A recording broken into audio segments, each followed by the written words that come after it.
School trip. आयु बस में बैठा बस यही सोच रहा था कि वो पहाड़ कैसे होंगे। आयु जो 15 साल का था, पिछले 3 साल से चंडीगढ़ में ही रह रहा था। फिर भी वो कभी हिमाचल की हसीन वादियों में नहीं गया था। पर उसका यह सपना इस स्कूल ट्रिप में पूरा होने वाला था। ढेर सारे लंच बॉक्सेस से खाना खाते हुए और अंताक्षरी खेलते हुए पूरा दिन बीत गया था। वो शिमला पहुंचने ही वाले थे कि पता नहीं कैसे उनकी बस जो कुछ मिनट पहले एकदम ठीक चल रही थी, उसमें से धुआं निकलने लगा। रात बहुत हो चुकी थी और बच्चे साथ में थे, तो सब टीचर्स ने मिलकर फैसला लिया कि वो पास में ही एक होटल के अंदर रुक जाएंगे और सुबह मैकेनिक को बुलाकर बस ठीक करवा कर शिमला के लिए वहां से निकल जाएंगे। वो लोग पास के एक होटल तक पहुंचे। वो होटल दोनों तरफ से बड़े बड़े पेड़ और पहाड़ों से घिरा हुआ था। सब टीचर्स ने बच्चों को होटल में अलग अलग कमरों में बांट दिया और डिनर के बाद सब सोने चले गए। आयु को अपने 2 दोस्तों अमन और रोहन के साथ कमरा मिला था और वो बहुत खुश था क्योंकि वो दोनों उसके काफी अच्छे फ्रेंड्स थे। आयु, अमन और रोहन जब कमरे में गए तो कमरे की खिड़की से उन्हें जंगल के बीचों बीच एक झील दिखाई दी। उन सभी को याद था कि कैसे पिछली स्कूल ट्रिप पर रात में 2 बच्चे ऐसे ही झील पर निकले थे और वो स्कूल के सबसे पॉपुलर बच्चे बन गए। तो उन तीनों ने भी प्लान बनाया कि इस बार वो भी कुछ कारनामा करेंगे। उन्होंने सोचा कि वो होटल से छुपके से निकल जाएंगे और उस झील पर जाकर फोटो खींचकर वापस आ जाएंगे। जैसे ही होटल का गार्ड सो गया, वो तीनों निकल गए।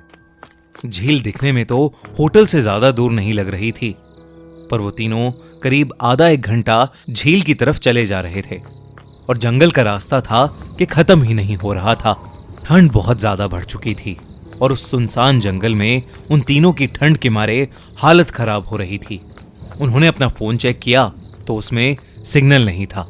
तब उन्हें लगा कि उन्हें झील का प्लान कैंसिल करके वापस होटल चले जाना चाहिए। अपने फोन की फ्लैशलाइट के सहारे वो वापस होटल का रास्ता ढूंढने लगे। रास्ता ढूंढते ढूंढते अमन और आयु, जो रोहन के थोड़ा आगे चल रहे थे, जब पीछे मुड़े तो उन्होंने देखा कि रोहन वहां था ही नहीं।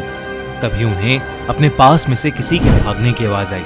वो बहुत घबरा गए, पर क्योंकि वो रोहन को अकेला नहीं छोड़ सकते थे तो उन्होंने उस कदमों की आवाज का पीछा किया। वीरान और घने जंगल के बीच वो उन कदमों की आवाजों का पीछा करते गए, जो कुछ मिनटों बाद बंद हो गई। रोहन उनको अभी तक नहीं दिखा था और अमन और आयु अब बहुत ज्यादा डरने लगे थे। लेकिन तभी उन्हें ऐसी आवाज आई कि मानो कोई जमीन खोद रहा था। वो धीरे धीरे उस आवाज के पास गए और झाड़ियों के पीछे से उन्होंने देखा कि और कोई नहीं बल्कि रोहन ही जंगल में एक गड्ढा खोद रहा था। उन्होंने डर के मारे रोहन को पुकारा। रोहन उनकी तरफ मुड़ा और उन्हें गुस्से से भरी आंखों से देखने लगा। उसकी आंखें एकदम काली पड़ चुकी थीं, जैसे किसी ने उसके अंदर से आंखें ही निकाल ली हों। अमन रोहन के पास गया और उसने रोहन के कंधे पर हाथ रख के उससे पूछा कि उसे क्या हुआ है। लेकिन रोहन के कंधे पर हाथ रखते ही रोहन अमन के ऊपर चिल्ला उठा और रोहन ने उसे एक बहुत तेज धक्का दिया। अमन काफी दूर जाकर गिरा। रोहन के अंदर कोई अजीब सी शक्ति आ चुकी थी। आयु भागा भागा अमन के पास गया।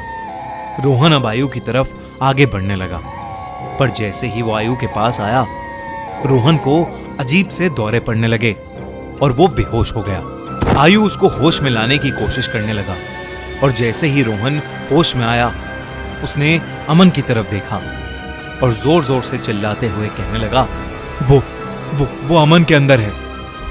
तभी आयु ने देखा तो अमन सर झुकाए नीचे बैठा था। उसने अचानक से अपना सर उठाया और उसकी आंखें भी बिल्कुल काली पड़ी थीं। इससे पहले आयु और रोहन कुछ कर पाते, अमन, जो कुछ देर पहले तक चोटिल था, वो उठकर जंगल के अंदर भागने लगा। रोहन और आयु ने उसका पीछा किया और फोन की फ्लैशलाइट में देखा कि अमन एक खंडर की तरफ भाग रहा था।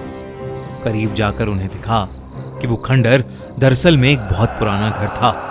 जिसे देखकर ऐसा लग रहा था कि वहां सालों से किसी इंसान ने कदम भी नहीं रखा था। दोनों बहुत ही डरे हुए थे और उनकी आगे जाने की हिम्मत नहीं हो रही थी। पर अमन को बचाने के लिए आयु और रोहन उस खंडर में घुस गए। ऊपर के एक फ्लोर से उन्हें एक आवाज आ रही थी। वो उस आवाज के पास पहुंचे तो जो उन्होंने देखा उस पर उन्हें विश्वास ही नहीं हुआ। उन्होंने देखा कि अमन बेहोशी की हालत में हवा में लटका हुआ था और एक बूढ़ी औरत उससे बात कर रही थी। उस औरत का चेहरा बहुत भयानक था। उसकी आंखें एकदम काली थीं। खाल लटकी हुई और बिखरे हुए सफेद बाल उसे और डरावना बना रहे थे। वो दोनों उस औरत को देखते ही वहां से बाहर भागे। वो औरत भी उनके पीछे पीछे आने लगी। आयु और रोहन जल्दी से सीढ़ियों से नीचे उतरे और उस खंडर के घर के दरवाजे तक पहुंचे। उन्होंने जब मुड़कर एक बार पीछे देखा तो वो बूढ़ी औरत किसी कीड़े की तरह रेंगती हुई सीढ़ियों से उतर रही थी और उनके पास ही आ रही थी। वो किसी तरह वहां से निकलकर जंगल की ओर भागे और भागते चले गए। भागते भागते उन्हें पता नहीं चला कि कब वो उस झील के पास आ गए थे, जिस झील की तलाश में वो होटल के बाहर निकले थे। रोहन और आयु दोनों भागते भागते उस झील के अंदर गिर पड़े और डूबने लगे। उन्हें ऐसा लग रहा था कि जैसे कोई उन्हें अंदर खींच रहा हो। आयु किसी तरह झील से बाहर आ गया, पर उसकी आंखों के सामने रोहन झील में डूब गया और वो कुछ भी नहीं कर सका। आयु ये सब देखकर इतना घबरा गया कि उसे चक्कर आने लगे और वो वहीं बेहोश होकर गिर पड़ा। आयु की जब सुबह आंख खुली तो वो उसी होटल के कमरे में था। वो भागकर बाहर गया तो बाहर पुलिस की बहुत सी टीम्स थीं और जमीन पर सफेद चद्दर में लिपटी हुई रोहन और अमन की लाश पड़ी थी। पुलिस ने तो इसे मर्डर घोषित कर दिया था, पर आसपास के रहने वालों ने बताया कि कई साल पहले उस जंगल में एक बूढ़ी औरत रहती थी। वहां उसका एक घर था। सभी से अलग वो औरत चैन से रहती थी। पर एक रोज उसके घर को कब्जाने के लिए पास के गांव के कुछ लोगों ने उसके साथ बदसलूकी की और उसे मारकर उस झील में फेंक दिया। तब से कोई भी इंसान रात में जंगल की ओर या उस झील के पास नहीं जाता। कहते हैं कि उस बूढ़ी औरत की आत्मा अभी भी वहां अपने बदले के लिए भटकती है। काश ये बात इन तीनों दोस्तों को पता होती तो शायद आज आयु के साथ साथ रोहन और अमन भी जिंदा होते।